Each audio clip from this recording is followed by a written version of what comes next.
Hello दोस्तों, विराट और जग्गू के बीच में हुई झड़प और दोनों के बीच में हुई मारापीट। और विराट ने दी जग्गू को चेतावनी कि अगर वो सही के आसपास भी दिखा है तो उसके लिए अच्छा नहीं होगा। लेकिन जग्गू के मन में आ गई है बदले की भावना और अब वो लेकर सही से बदला। इधर पाखी ने हाँ कर दी है सम्राट के रिश्ते के लिए और दोनों का रिश्ता तय हो चुका है। अब जो शगुन देते हैं रिश्ता पक्का करने के लिए वो उसकी सास करने वाली है। और भवानी भी बहुत खुश है क्योंकि उसे अपने पसंद के मराठी बहू में जो मिल गई है।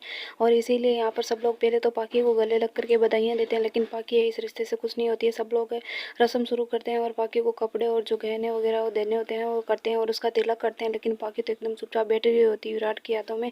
इधर हम देखते हैं कि साई और उसके फ्रेंड रास्ते से जा रहे होते हैं कि वहीं पर है जग्गू की गाड़ी खड़ी होती है और जग्गू वहाँ पर है सही का रास्ता रोक करके खड़ा होता है और कहता है कि तुझे नहीं जाने दूंगा। उसके बाद में वो सही को बहुत कुछ बोलता है लेकिन सही चुप रहती है। फिर सही को गुस्सा आ जाता है तो वो कहती है कि है ना तेरे तू है जूती की बराबर है मेरे और मैं तेरे जैसे लोगों को भाव नहीं देती। लेकिन ये बात सुन करके जग्गू का गुस्सा साथ में आसमान पर होता। वो पहले से विराट पे गुस्सा होता है और फिर वो सही का हाथ पकड़ के जोर से मरोड़ता और कहता है कि बहुत ज़्यादा नाटक कर रही है, कब से कहा है कि तुझे पसंद करता हूँ लेकिन तू है कि मानने का नहीं है। इतने में वो पुलिस की कड़ी की आवाज़ आती है तो वो भाग जाते हैं वहाँ से और सही बेचारे डरी हुई से अपनी साइकिल उठाने वाली होती है। इधर आया सही के बाबा की गाड़ी आ रही थी जिसमें विराट और सही के बाबा बैठे रहते हैं। वो सही को ऐसे देखते हैं तो जल्दी से नीचे के उतर के आते हैं। वो समझ जाते हैं कि जग्गू भी यहाँ से गया है तो वो पूछते हैं कि बेटा तू ठीक तो है ना, कुछ हुआ तो नहीं ना।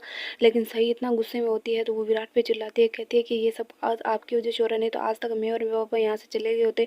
और विराट का एटीट्यूड भी देखने लायक था। वो है सही को बिल्कुल ऐसे एटीट्यूड में देख रहा था ईगो में।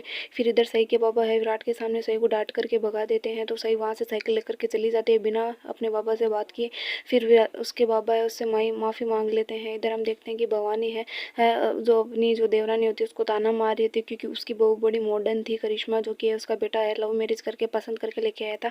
इसीलिए वो जब सम्राट के अपनी पसंद की बहू यानी कि एकदम मराठी वाली बहू अपनी ही कास्ट के लेकर के आ रही होती है तो उसको ताना मार रही होती है। तो दोस्तों आपको क्या लगता है पाखी ने क्यों हाँ की होगी रिश्ते के लिए? और जब विराट को पता चलेगा उसकी होने वाली भाभी ही उसकी प्यार हुआ है तो आप उसको क्या लगेगा? दोस्तों आपको कमेंट में बताना और चैनल को सब्सक्राइब करना ना भूलें ऐसे और वीडियो के लिए।